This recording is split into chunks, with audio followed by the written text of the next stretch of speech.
Hi Piccolo players, in this video I'm going to go over all of the alternate fingerings I use from middle register up through the high register on all the notes, just kind of a comprehensive view of all the alternate fingerings that I use. There's many more out there, but these are the ones I use.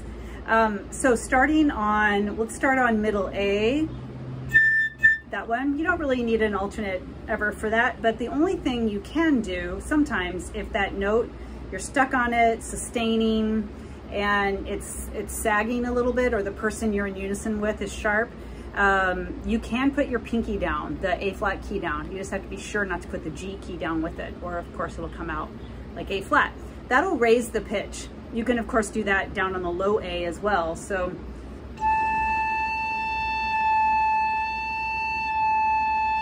like I've put that pinky down when I play sometimes the ending of Mother Goose. One of the movements, you're holding a sustained low A, I think you crescendo and decrescendo, and then the first flute comes in with you. And it's really beautiful, but sometimes since you're holding it so long, it can kind of sag down on you and go flat. Or the principal flute, when they come in, they can be higher than you and you need to just have yours raised up a little bit. So I'll occasionally just put that down. It just gives your low A or middle A a little bit of life. So it'll come back up a tiny bit. So there's that, and then going on to B flat, you don't really need to use an alternate too much for B flat. And as you know, I'm sure we already have 3 different fingerings for B flat, the 1-in-1, the thumb B flat, and the lever. However, to change the pitch a little bit, which would be to raise it, we can add in the right hand, dump, bump, up, 1, 2, 3 in the right hand, no pinky, and then just have it like thumb B flat and the first finger, like a regular thumb B flat fingering, and add these 3. And that's a great alternate fingering for B flat, and it'll raise the pitch a little bit. That's a good one for, I use it all the time, here and there. Trying to think of a good example. Oh, the Haydn variations by Brahms. You're playing yappa, you have to do something like that and just fade away on this B flat. And it's just more comfortable if you can do the alternate fingering for the B flat. B natural next. There's not much you can do unless you're holding an isolated note. There is a fingering that raises the pitch, but it changes the tone color quite a bit for the B. So you can only use it here and there. And that alternate fingering is no thumb, first, second, and third in the left hand, first, second, third in the right hand, no pinky. So you have no pinkies and no thumb. So it's just all of these, and that's a B.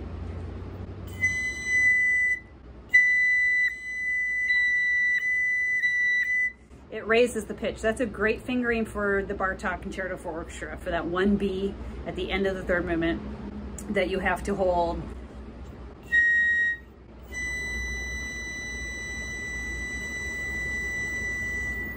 It's just kind of right. It does ride pretty high, so you have to sort of sit down in it. But that's a great fingering to just have at your disposal if and when you have to hold an isolated B natural and be very soft on it. That's a great fingering.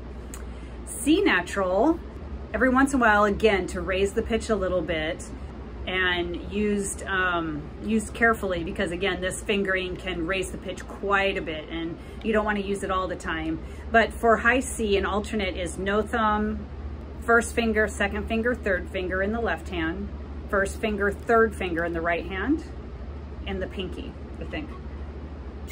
Yeah, so 1, 2, 3, no thumb, 1, 3, pinky.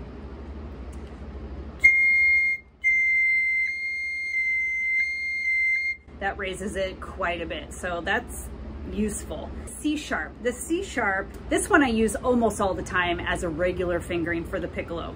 The standard alternate fingering is in the left hand, no thumb, no first finger, middle finger and ring finger are down, and that's it.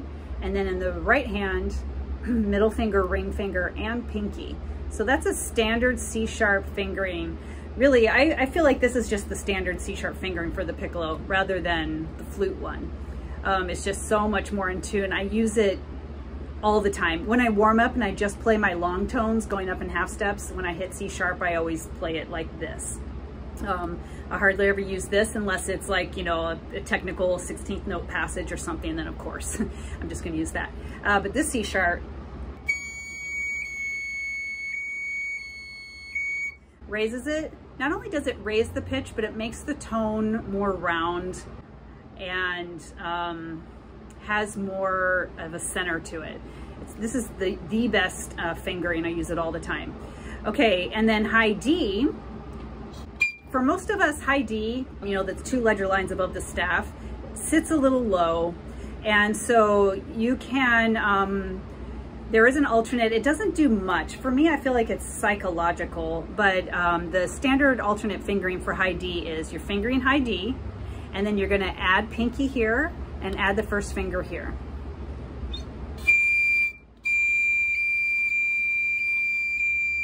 I guess it does raise it. It raises it just a tiny bit. I use that one here and there, not as a standard. I know I do use it in the Beethoven when you have to go in the march, Beethoven 9, D, when you have to go up the octave. I just like to grab onto the D. So that's where I use that high D, but a lot of people use this high D all the time. E flat, that's only one fingering. High E, really there's only one fingering. Some people mess around with half holding the trill keys or something. You can do that, fingering high E and pressing down the second trill key. That'll for sure make it higher. However, I don't know, to me that's risky. You can push it down too hard all the way. I don't know, it doesn't seem like a safe thing to me. And your high E should be all right. So if I start pressing down the second trill key, it opens it up, but it can really make it so high. And really, not only does it make the pitch high, but it takes out all of your harmonics out of your tone. So then other people aren't going to be able to tune to you very well if you have it totally open like that. I think some people use it for the what is that excerpt? Firebird, where you have that thing and you can sneak in more on the E, but whatever. You could use that or not. I wouldn't recommend it. High F, yeah, I don't know of any alternate fingering. High F sharp, there's a few you can do. High F sharp as the normal fingering here. It's actually pretty in tune, but the chances of the note not speaking are harder with this regular fingering. And the intonation's okay. The tone's okay. It can be a little brittle, I think, this high F sharp. My favorite F sharp fingering I use all the time is like my standard F sharp is this middle finger here. It's like the saxophone fingering or something. It's lower, but the sound quality is better. I know you can't really tell with me just like pecking at the notes here, but especially if I'm doing like high E, F sharp G, I just do that.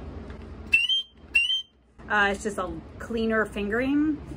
The tone is clearer, but the pitch is lower. So if you have to sustain a high F sharp, like Shostakovich, I should look this up, but I think it's 6, where you have the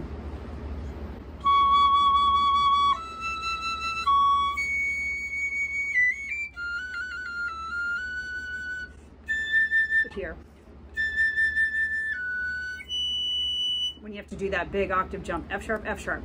The high F sharp alternate for that, when you have to sustain a high F sharp softly, is in the left hand, it's like regular F sharp, thumb, and then first and third. And then in the right hand, you have the middle finger along with the ring finger, no pinky. So it's these two here. It can be quite sharp, but you can really be very soft on it. And it has a beautiful sound, and it's pretty controllable. The other things you can do, I think if you can, yeah, like if you just do a regular F sharp, take your pinky off, that'll raise the pitch. So that's another alternative. High G, my high G is so flat. Really should be up there. And some people have a little hole drilled in their first key to help raise the pitch.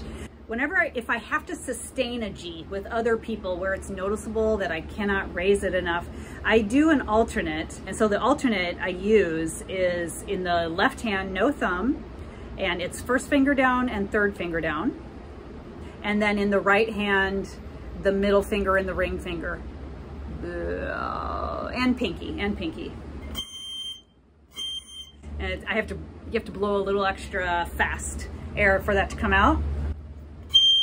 But rather than regular,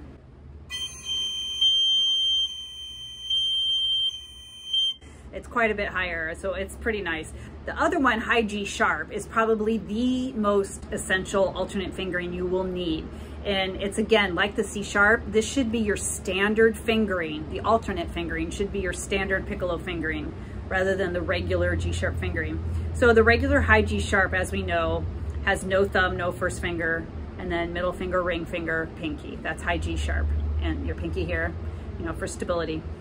For piccolo, you really need to have these other two fingers down. On the flute, it's good to have those down every once in a while just to lower the pitch. But on the piccolo, you need to have those down for the note to even come out of your instrument. So it's really important. It does lower the pitch a little bit, but it's better to have the note speak rather than to have it in tune and not speak at all. So, like when I took those off, it kind of went away for a second. I have to blow extra fast to get that G sharp to come out if I'm just using the regular fingering. And sometimes you have to use the regular fingering. There's things like the Bartók Concerto for Orchestra, the fast thing at the end, maybe the last movement or so, where you can't get to the middle G sharp because maybe you're going to a B natural, I can't remember now. But sometimes you can't use it all the time. But really this fingering should be your standard fingering. And then high A should be fine as it is. High B flat, it'll be flat. The other thing, sometimes I will use the second trill key rather than the first trill key. Another thing you can do just for like an alternate fingering that's not intonation concerned is if you're having a fast moving passage and you need to get B flat, you can always have the option of not putting the trill key on altogether, like A to B flat. You don't have to put that trill key down. So every once in a while I'll have a very fast passage, and if I think, oh, maybe if I just don't put the trill key down, it'll be easier, and it usually is.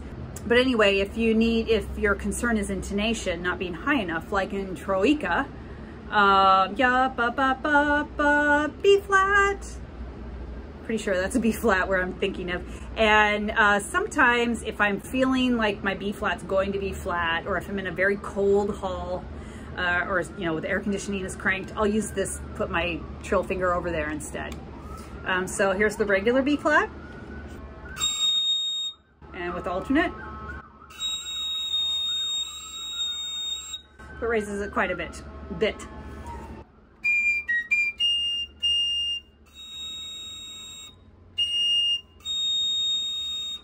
Yeah, so it's just helpful. You could put both down, but it really raises it up high.